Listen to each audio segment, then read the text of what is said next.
Hello साथीहरू नमस्ते।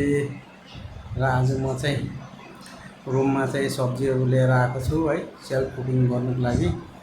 र बाहिर किनेर खानु महँगो पर्छ है, त्यसले गर्दाखेरि सेल्फ कुकिङ गर्नुको लागि चाहिँ मैले सौदा सब किनेर लिएर आएको छु। सब्जीहरू किनेर लिएर आएको छु, चामल लिएको छु। यो चामल चाहिँ मैले उता घरबाटै ल्याउने विचार थियो, तर हतारले गर्दा ल्याउनु पाएन है, बिर्सी पठाएछ।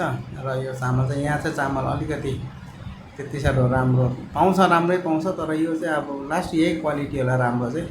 त्यसले गर्दाखेरि अलिकति छिटो पाक्दैन यो चाहिँ है। त्यसले गर्दाखेरि मैले अदुवा किनेँ। यहाँ अदुवा एकदमै महँगो छ, 50 रुपियाँ 100 ग्रामको 50 रुपियाँ अरे।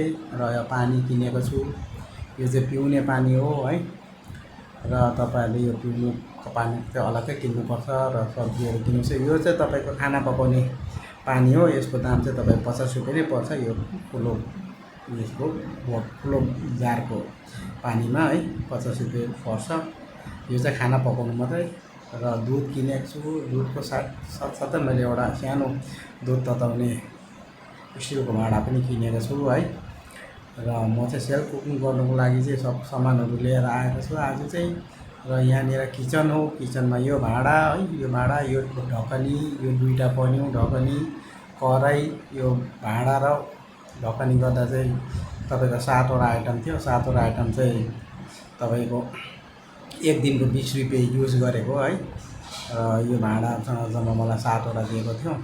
7वटा सामानहरू, यो पनिर डाडुहरू सबै लिएर चाहिँ तपाईँको 7वटा आइटम दिएको थियो। यसको बिल पनि छ। र यसमा चाहिँ मैले पर डे 20 रुपियाँ गरेर लिएको छु। 15 रुपियाँमा पनि पाउँछ, तर 15 रुपियाँमा पनि कोही भाँडाहरू कस्तो खालको हुन्छ है। त्यसले गर्दाखेरि यो चाहिँ मैले अलिक परबाट लिएर आएको, त्यसले गर्दाखेरि 20 रुपियाँ पऱ्यो। तेल किनेको छु 1 पावा।